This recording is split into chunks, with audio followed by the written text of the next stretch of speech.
The morning of March 15th, 2026 started like any other Tuesday in Millbrook. The sun came up over the quiet streets. Poo owners unlocked their doors and the smell of fresh coffee drifted from the corner cafe. But by noon, everyone in town would be talking about what happened at the old Riverside Community Center. Tommy Rodriguez had been in the demolition business for 23 years.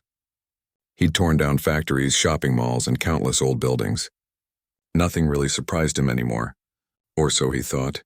That Tuesday morning, he and his crew arrived at the community center with their equipment, ready to bring down a piece of Millbrook's history. The building had stood there since 1947, right after the war ended. It had hosted thousands of events over the decades. Birthday parties, wedding receptions, town meetings, and school dances. Kids had learned to swim in its pool. Seniors had played cards in its recreation room. But time catches up with everything, and the building had become too expensive to maintain. The town council voted to tear it down and build a new medical facility in its place. Tommy walked through the empty halls one last time, checking for anything the cleanup crew might have missed. His boots echoed on the worn linoleum floors. The walls still had faded posters from events long past: a Christmas party from 2019, a blood drive from 2021. Memories frozen in time. He was in the East Wing when his crew chief David Chen called out to him. David's voice had an odd tone to it. Not alarmed exactly, but definitely curious. "Boss, you need to see this." Tommy followed David's voice to a hallway he'd walked down at least a dozen times during previous inspections. But David was standing in front of what looked like a solid wall, except it wasn't. Up close, Tommy could see the faint outline of a door. Someone had painted over it years ago, matching the wall color so perfectly that you'd walk right past it without noticing. "How'd you even spot this?" Tommy asked. David tapped the wall with his knuckles. It made a hollow sound. "I was checking for electrical lines." The sound was different here. Then I looked closer and saw the edges. They tried the spot where a doorknob should be, but found nothing. The door had been sealed shut, probably decades ago. Tommy went back to his truck and grabbed a crowbar. Whatever was behind there, they needed to document it before demolition began. Insurance companies got picky about these things. It took some effort, but the old door finally gave way with a crack of splitting wood. A cloud of dust rushed out, making both men cough and step back. When the air cleared, Tommy shined his flashlight into the darkness. The beam landed on something he never expected to see. A piano. Not just any piano, but a grand piano. Even covered in thick dust and cobwebs, he could tell it was expensive. Real wood. Elegant curves. The kind of instrument you'd see in a concert hall, not hidden in a forgotten storage room. "Well, I'll be damned," David whispered. They stepped inside carefully. The room was maybe 15 feet by 20 feet with no windows. Boxes and old furniture crowded the space, but the piano dominated everything. It sat there like a sleeping giant, waiting all these years for someone to find it. Tommy pulled out his phone and called the town office. This was above his pay grade. 20 minutes later, Mayor Patricia Hoffman arrived with half the town council. Word spread fast in a place like Millbrook, and soon a small crowd gathered outside the building. The mayor stood in the doorway of the hidden room, staring at the piano in disbelief. "I've lived here my whole life," she said quietly. "I've been coming to this building since I was a little girl." "How is this possible?" Nobody had an answer. The building's records showed nothing about such an expensive instrument. The community center's budget barely covered basic equipment, let alone a Steinway grand piano. Those things cost as much as a house. Eleanor Watkins arrived next. She was the town's unofficial historian, the person who knew everything about Millbrook's past. If anyone could solve this mystery, it would be Eleanor. She was 72 years old, sharp as a tack, and had been documenting local history for 40 years. She examined the room carefully, taking photos with her camera. The piano's bench sat nearby, also covered in dust.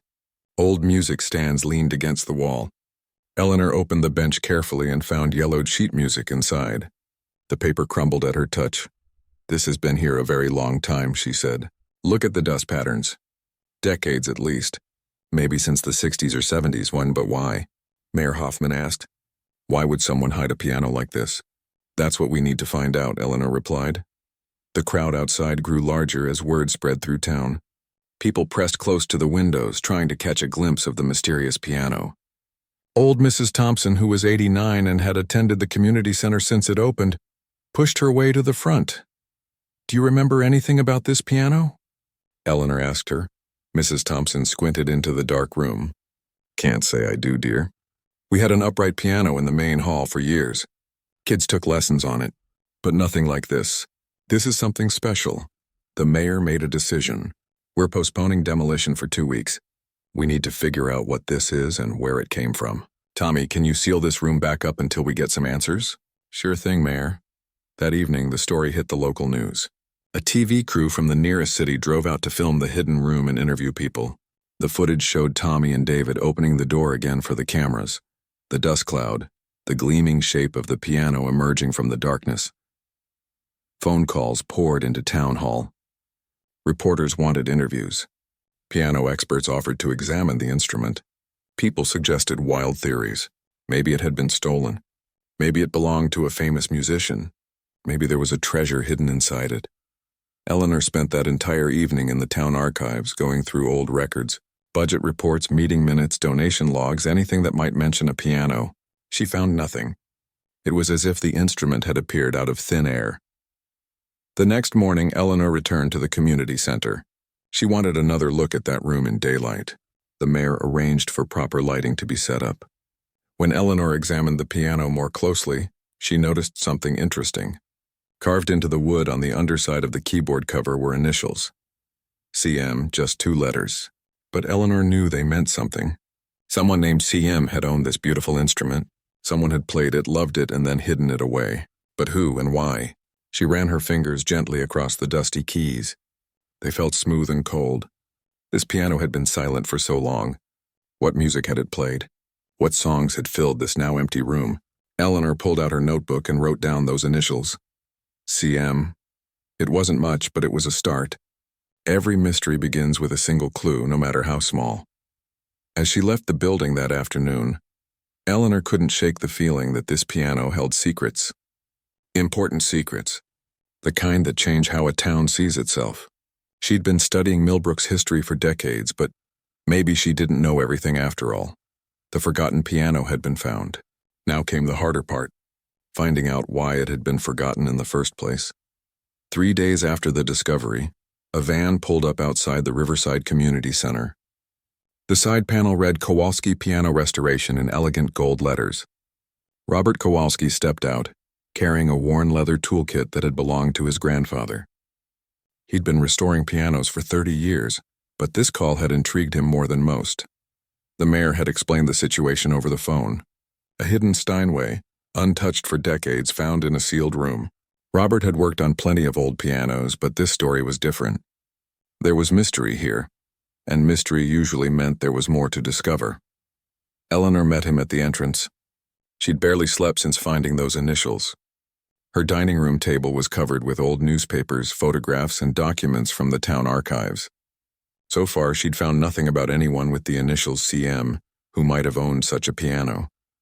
"Thank you for coming on such short notice," Eleanor said, shaking his hand. "Wouldn't miss it," Robert replied. "A forgotten Steinway is like finding buried treasure." They walked to the sealed room together. The mayor had arranged for the space to be cleaned up a bit. The dust had been cleared away and proper lighting installed. But they'd left everything exactly as they'd found it. The piano sat in the center, still wearing decades of grime, but somehow maintaining its dignity. Robert circled the instrument slowly, examining it from every angle. He ran his hands along the wood, checking for cracks and damage. He lifted the lid carefully and peered inside at the strings and hammers. Eleanor watched him work, hoping he might find some clue she'd missed. "Well?" the mayor asked.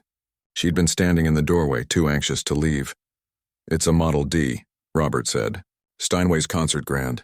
Built sometime in the late 1940s or early 1950s, I'd guess. Worth about $20,000 when it was new. Today, even in this condition, it could be worth $80,000 or $90,000 if properly restored." A collective gasp went through the small crowd that had gathered. That kind of money meant something in a town like Millbrook. "But here's the interesting part," Robert continued. He pointed to various spots on the piano. "See these marks? This instrument was played regularly and professionally. These aren't the scratches you get from casual use. This piano performed." Eleanor felt her pulse quicken. "Performed where?" That I can't tell you. But whoever played this knew what they were doing. Robert continued his examination. He checked the pedals, tested the action of the keys, and studied every inch of the wood. Then he paused. His fingers had found something along the inner edge of the soundboard. A seam that shouldn't be there. That's odd, he muttered. What is it? Eleanor moved closer. There's a panel here. See this line? It's been cut and fitted back so precisely you'd never notice unless you were looking for it. He pulled a small flashlight from his toolkit and aimed it at the seam. Someone modified this piano. Added a compartment. The room went completely silent. Even the traffic noise from outside seemed to fade away. Can you open it? The mayor asked. Robert looked at her seriously. I can. But if there's something inside, we should probably have witnesses. Maybe even document it officially. 20 minutes later, the room was crowded. The mayor had called in the town clerk to make an official record. Tommy and David were there, the men who'd found the room in the first place. Eleanor had her camera ready. A few council members squeezed in. Everyone sensed they were about to witness something important. Robert selected a thin tool from his kit. He worked slowly and carefully, not wanting to damage the piano. The compartment had been sealed expertly, designed to be invisible to anyone who didn't know it existed. After several minutes of careful work, he felt something give. Here we go, he said softly. The panel came free with the faintest click.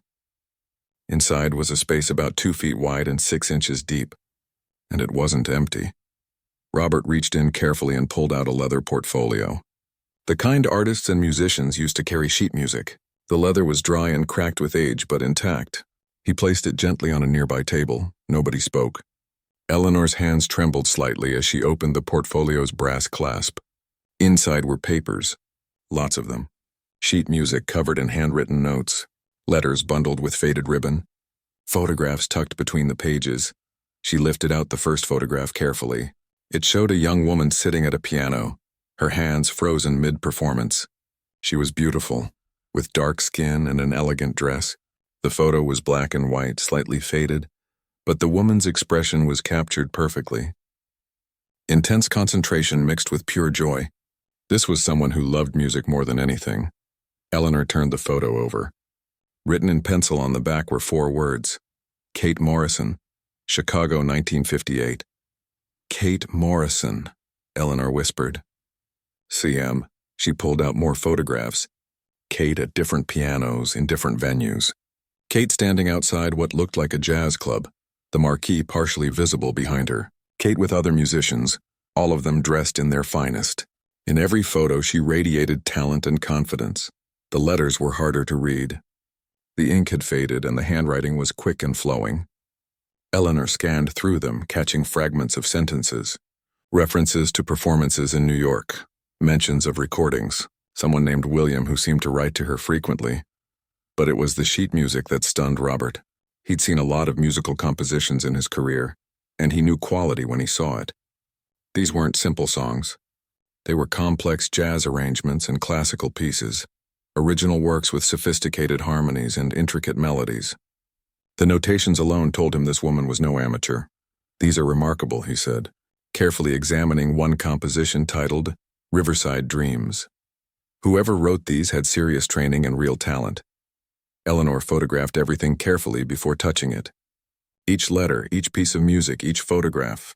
The town clerk wrote down descriptions in her official log. This was history being uncovered, and it needed to be preserved properly. One letter in particular caught Eleanor's attention. It was dated March 1962, written on fancy hotel stationery from New York City. The sender congratulated Kate on an upcoming recording session. A major label was interested in her work. This was the breakthrough she'd been working toward. But if Kate Morrison had been on the verge of success in 1962, what happened? Why was her piano hidden in a sealed room? Why were all her compositions locked away where no one could find them? Eleanor looked through every document in the portfolio, hoping for answers. Instead, she only found more questions. The last dated item was from June 1962. After that, nothing. It was as if Kate Morrison had simply vanished. The mayor picked up one of the photographs, studying Kate's face. Does anyone remember her? Anyone at all? The room was full of longtime Millbrook residents, people who'd lived there for decades, but every head shook. No one recognized the name or the face. How is that possible? Eleanor wondered aloud. A woman this talented from this town and nobody remembers her? Robert carefully returned the documents to the portfolio. Maybe she left town young, pursued her career elsewhere. Then why is her piano here? Eleanor countered. Hidden away like a secret? The afternoon sun streamed through the windows, dust particles dancing in the light. The piano stood silent, keeping its secrets. But now they had a name. Catherine Morrison. Kate. A brilliant musician who disappeared from history. Eleanor knew what she had to do. She had to find out what happened to Kate Morrison, where she came from, where she went, and why nobody in Millbrook remembered her. This wasn't just curiosity anymore. This was about giving voice to someone who'd been silenced.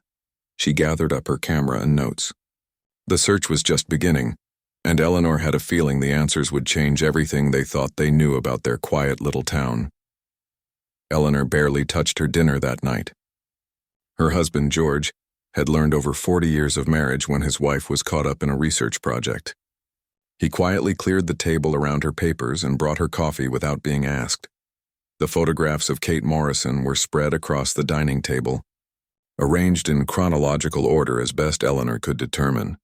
She'd been staring at them for hours, trying to understand the woman behind the smile. Kate couldn't have been more than 25 in the earliest photos. By the last ones, maybe 33 or 34. Young. So terribly young. The next morning, Eleanor started where all good research begins, the census records. She drove to the county office in the next town over, where historical records were kept on microfiche and old computers. The clerk, a patient woman named Dorothy who knew Eleanor well, helped her search. They found Catherine Morrison in the 1940 census, born in 1929 right here in Millbrook. Her father, James Morrison, worked as a janitor at the town's textile mill. Her mother, Ruth, did laundry for wealthy families. They lived on Cedar Street in what had been the black section of town back then.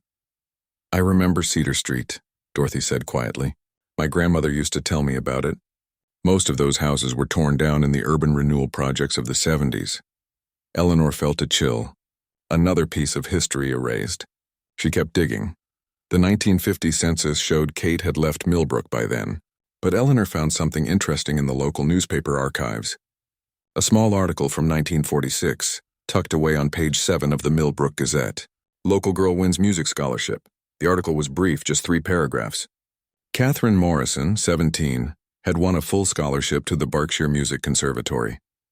The article mentioned she'd been playing piano since age 6, taught initially by her mother and later by Mrs. Helen Warner, a piano teacher who gave lessons out of her home. The scholarship was a prestigious one, rarely given to students from small towns. Eleanor's hands shook as she photographed the article with her phone. This was Kate. This was proof she'd existed, that she'd been real, that Millbrook had known about her talent once. But why had everyone forgotten? She spent the next 3 days following every lead she could find. The Berkshire Music Conservatory confirmed they had records of a Catherine Morrison, who graduated in 1950 with honors. The school's archivist sent Eleanor copies of Kate's transcripts. Straight A's in every class. Special commendations for her original compositions. After graduation, the trail led to New York City. Eleanor found Kate's name in advertisements for jazz clubs in Harlem and Greenwich Village. Small venues at first, but gradually bigger ones. By 1955, she was performing regularly at a club called the Blue Note. Eleanor found a review in a jazz magazine from 1956. The critic called Kate Morrison a rising star with fingers that dance across the keys like poetry. Chicago came next. More clubs, more performances. The photographs in the portfolio matched up with what Eleanor was finding. Each piece of the puzzle fit together, showing a woman whose talent was taking her places. Kate Morrison had been building a career, slowly but steadily climbing toward success. Then Eleanor found something that made her heart skip. An article from the Chicago Defender, a prominent black newspaper, dated May 1962.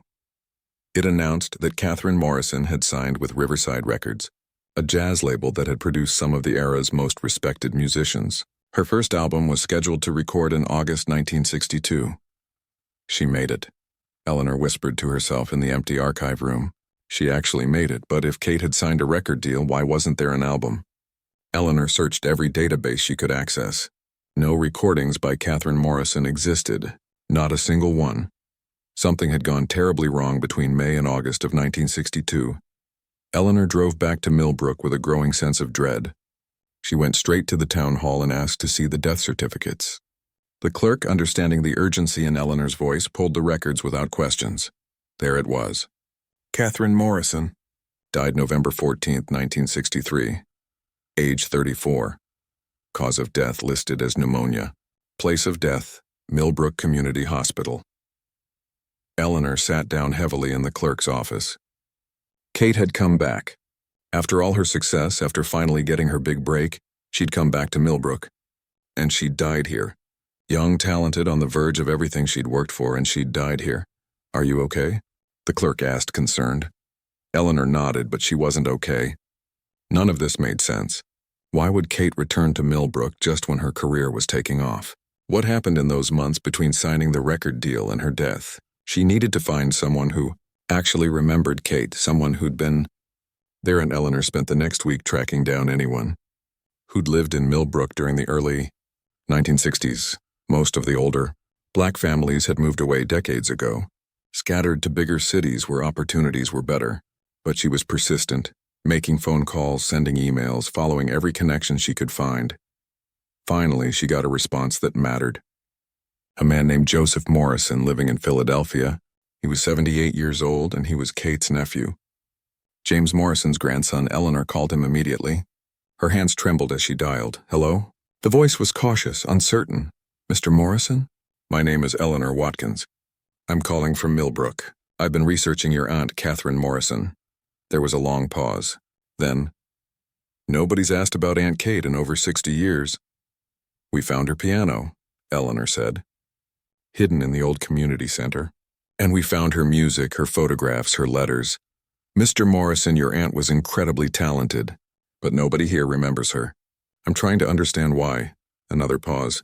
When Joseph spoke again, his voice was thick with emotion. Because this town wanted to forget her. They made sure of it. Eleanor felt her throat tighten. What happened? Can you come to Philadelphia?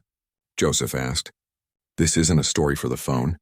If you really want to know what happened to Aunt Kate, you need to hear it properly. 2 days later, Eleanor sat in Joseph Morrison's living room in Philadelphia. He was a dignified man with silver hair and kind eyes that held old sadness. On his mantel were photographs, including several of Kate that Eleanor had never seen. Joseph handed her a cup of tea and sat down across from her. My grandfather, Kate's father, never got over what happened. None of us did. But we were told to stay quiet about it. That's how things worked back then for black families in places like Millbrook. You stayed quiet or you suffered more. Please, Eleanor said. Tell me everything. Joseph took a deep breath. Aunt Kate came back to Millbrook in the summer of 1962. She was pregnant. The father was a married man, a musician she'd fallen in love with in New York. When his wife found out, there was trouble. Big trouble. He was white, you understand, and famous in certain circles. He ended things fast, told Kate to handle it herself. Eleanor closed her eyes, beginning to understand. Kate had nowhere else to go, Joseph continued. Her mother had passed away in 1960, but her father was still here, so she came home. She thought maybe Millbrook would be a safe place to figure things out. She was wrong. The story Joseph told was painful. In the conservative small town of the early 1960s, an unmarried pregnant black woman was scandal enough. But Kate had committed another crime in the eyes of Millbrook's leadership. She'd been successful. She'd left their small town and made something of herself. Some people resented that. The director of the community center, pressured by certain council members, banned Kate from performing there. The churches turned her away. People who'd known her family for years crossed the street to avoid speaking to her. The town's hospital, which still had segregated wards, provided minimal care. She was destroyed by it, Joseph said, wiping his eyes. This brilliant, talented woman, and they broke her spirit. She hid her piano and all her work in that community center during a night when she still had keys to the building. I think she planned to come back for it someday. Or maybe she was just preserving it. She died 3 months later. The record deal fell through. Her music was never heard. Eleanor sat in silence, tears streaming down her face. All that talent, all that potential, erased by small-town cruelty and prejudice. I'm going to make this right, she finally said. I don't know how yet, but your aunt's story needs to be told. Her music needs to be heard. Joseph looked at her with hope and doubt mixed together. Can you really change what happened? No, Eleanor admitted. But I can make sure people remember. I can make sure Millbrook faces what it did. She drove back home that night with a heavy heart but clear purpose. Catherine Morrison's silence was about to end. Eleanor called for a town meeting. She didn't ask permission from the mayor or the council. She simply posted notices around Millbrook and sent out messages through every channel she could think of. The meeting would be held at the high school auditorium on Saturday evening.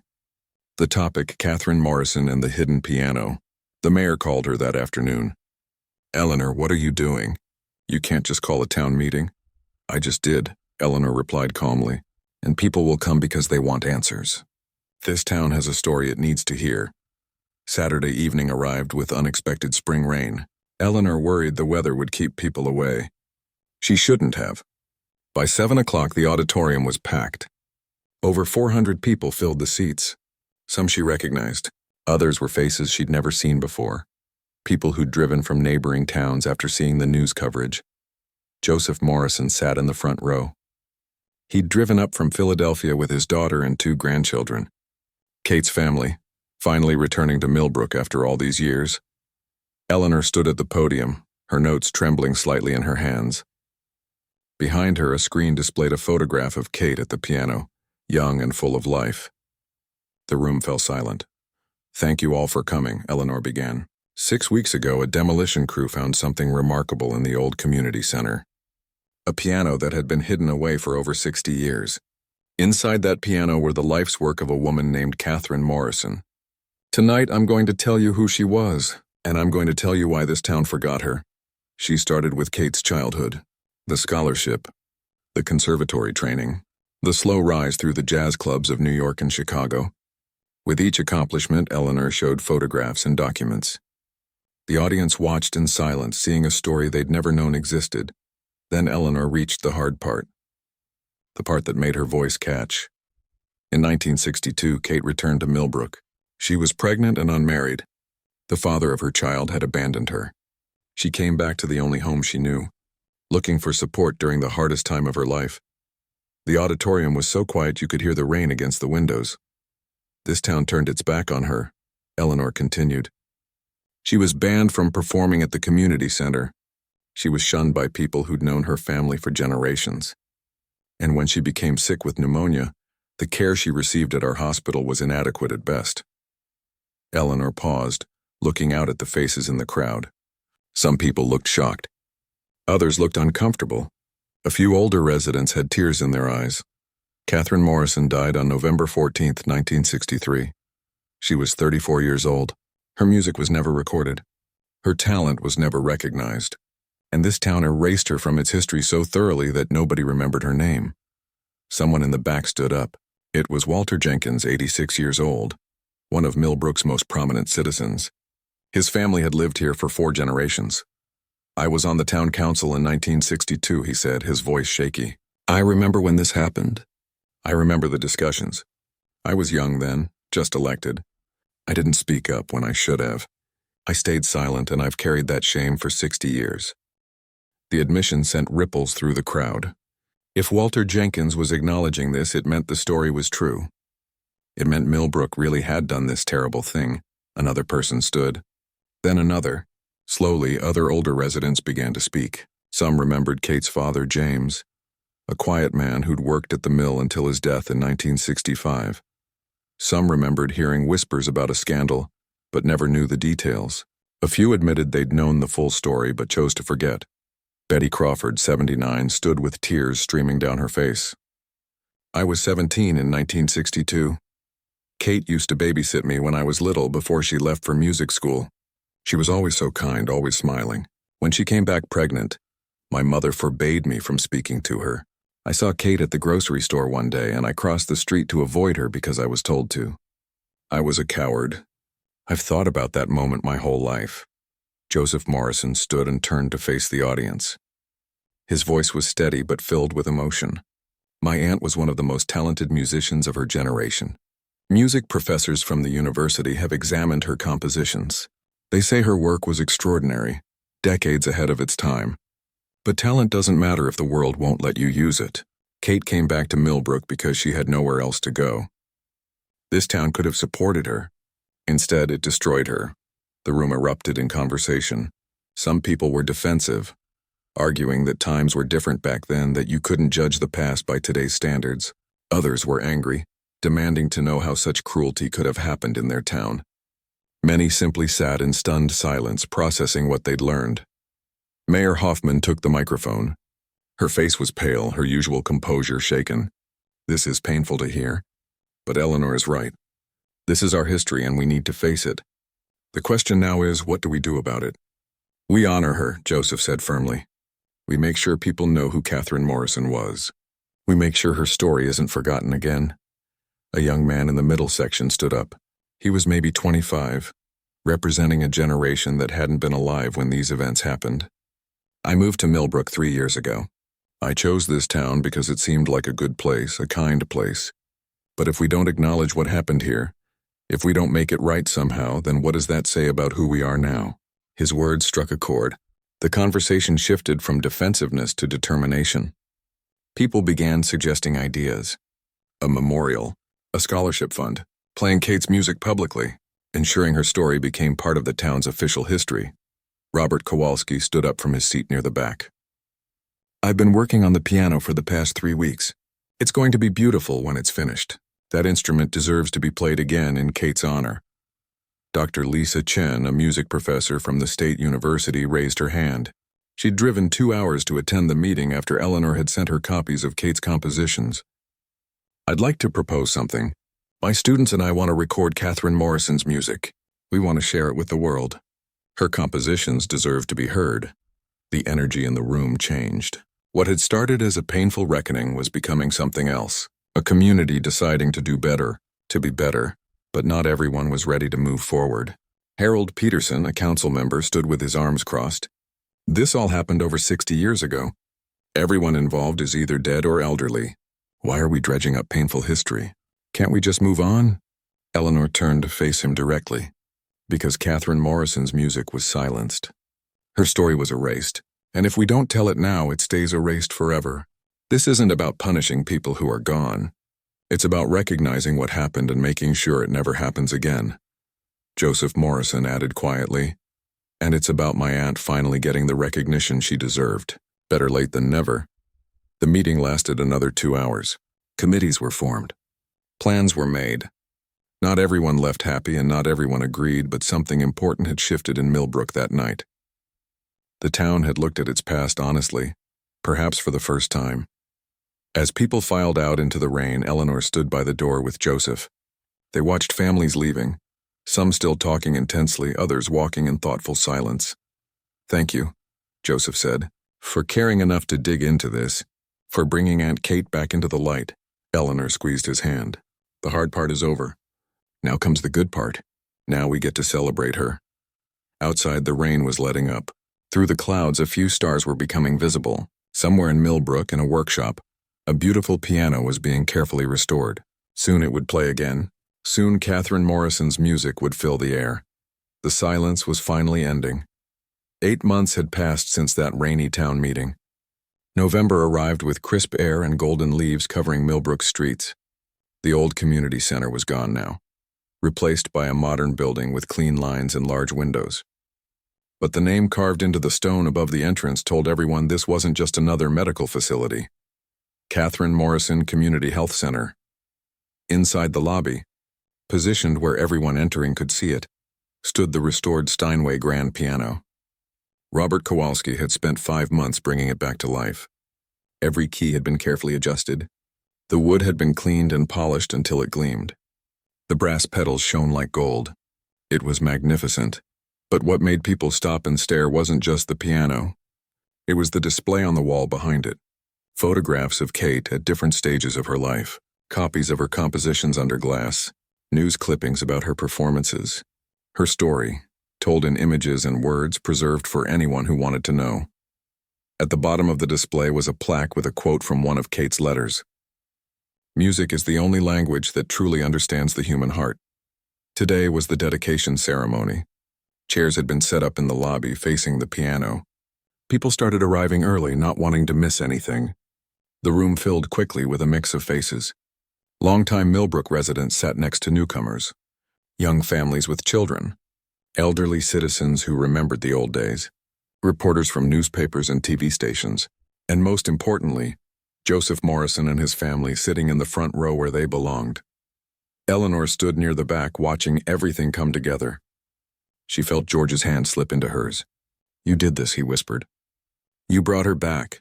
"We all did," Eleanor replied, but she allowed herself a moment of satisfaction. The past 8 months had been exhausting. Committees, fundraisers, debates, and endless planning meetings. But it had been worth every minute. Mayor Hoffman approached the microphone. The crowd settled into their seats and the room grew quiet. "Welcome, everyone, to a very special day for Millbrook. Today we honor someone who should have been celebrated long ago. Today we correct a wrong that has stood for over 60 years. She spoke about the discovery of the piano, about Eleanor's research, about the painful truth the town had learned. "We cannot change the past," she said, "but we can acknowledge it honestly, and we can build a better future that honors Catherine Morrison's memory." The mayor then announced the establishment of the Catherine Morrison Arts Scholarship. Every year it would provide full funding for a young musician from an underrepresented community to pursue their dreams. So that what happened to Kate never happens to another talented young person who needs support instead of judgment. The scholarship had been funded by donations from across the country. Once Kate's story hit the national news, contributions poured in. People wanted to be part of making things right. Next, Dr. Lisa Chen stepped up to speak. Her music students from the university sat together in the middle section, holding their instruments. "Catherine Morrison's compositions are extraordinary," she said. "Complex, emotional, innovative. They deserve to be heard. My students and I have spent the past 6 months studying her work, preparing to share it with the world." She held up a CD case. The cover showed that famous photograph of Kate at the piano, the one where her hands were captured mid-performance and joy lit up her face. This album contains 12 of Catherine Morrison's original compositions. It officially releases next week, but today we're giving the first copies to her family. Joseph Morrison accepted the CD with shaking hands. His grandchildren stood with him, seeing their great-great-aunt's face on the album cover. Tears streamed down Joseph's face, but he was smiling. "She made it," he said softly. 60 years late, but she made it. The ceremony continued with several speakers. Walter Jenkins, the former councilman who'd admitted his silence at the town meeting, spoke about the importance of standing up against injustice when you see it. Betty Crawford talked about the lessons younger generations could learn from Millbrook's mistakes. A group of high school students had written a play about Kate's life, and they announced it would be performed in the spring. Then came the moment everyone had been waiting for. Dr. Chen's most talented student, a young woman named Patricia, who'd received the first Catherine Morrison scholarship, walked to the piano. She sat down at the bench, adjusted the seat, and placed her hands on the keys. "This is called Riverside Dreams," she announced. Composed by Catherine Morrison in 1961. The first notes filled the lobby, and everyone seemed to hold their breath. The melody was beautiful and haunting, starting slow and tender before building into something powerful. You could hear Kate's classical training in the structure, but also the jazz influences in the unexpected harmonies and rhythms. It was music that told a story without words. Patricia played with skill and emotion, honoring the composition while making it her own. The music swirled through the lobby, escaping through the open doors into the street beyond. Passers-by stopped to listen. Some came inside to see what was happening. When the last note faded, there was a moment of complete silence. Then the applause began. It started quietly and built until the entire room was standing, clapping, some people crying openly. This wasn't just appreciation for Patricia's performance. This was recognition for Kate, finally receiving the applause she'd deserved her whole life. Joseph Morrison stood and approached the piano. Patricia moved aside respectfully. He ran his hand gently across the polished wood, the same piano his aunt had played all those years ago. "I wish he could see this," he said, his voice breaking. I wish she could know that people finally understand what she gave to the world. I think she knows, Eleanor said from nearby. Somehow, I think she knows. The ceremony concluded with one final announcement. The mayor revealed that Millbrook's annual music festival would be renamed the Catherine Morrison Music Festival. And at the center of town square, where the old fountain stood, a new sculpture would be installed next spring. It would show a woman at a piano, her hands raised over the keys captured in the moment before the music begins. Afterward, people mingled in the lobby, examining the displays, taking photos with the piano, and talking about what they'd learned. The health center's staff brought out refreshments. Children ran around the space, their laughter echoing off the walls. It felt right, having life and joy in a building named for someone who'd loved both so much. Eleanor found herself standing in front of Kate's photograph, the one that had started everything. Kate looked back at her through 60 years of time, forever young, forever full of potential. "We remembered you," Eleanor whispered. "We won't forget again." As the afternoon turned to evening, people slowly began to leave. But many stayed, not wanting the day to end. Patricia and some other music students took turns playing more of Kate's compositions on the piano. Each piece revealed new depths of talent, new reasons to wonder what more Kate could have accomplished if she'd been given the chance. Joseph Morrison was the last to leave. He stood by the piano for a long time, just looking at it. Finally, he placed both hands on the wood, as if trying to feel some connection to his aunt through the instrument she'd loved. "Thank you," he said to Eleanor, the mayor, and everyone who'd worked to make this day happen. "You gave my aunt her voice back. You gave our family closure, and you gave this town a chance to do better." He walked out into the November evening, where the first stars were appearing. Behind him, through the glass doors, the piano gleamed under the lobby lights. Tomorrow, patients would come to the health center for care. They'd see the piano, read the displays, and learn about Catherine Morrison. Her story would be part of their healing, a reminder that recognition and justice matter even when they come late. The forgotten piano had been found. The silenced music was being heard. And a talented woman who'd been erased from history was finally taking her rightful place in the hearts of everyone who learned her name. Catherine Morrison's story would never be forgotten again. Her music would play on, inspiring new generations, reminding the world that every voice deserves to be heard, and that it's never too late to make things right. The silence had ended, the music had begun, and it would echo through Millbrook forever.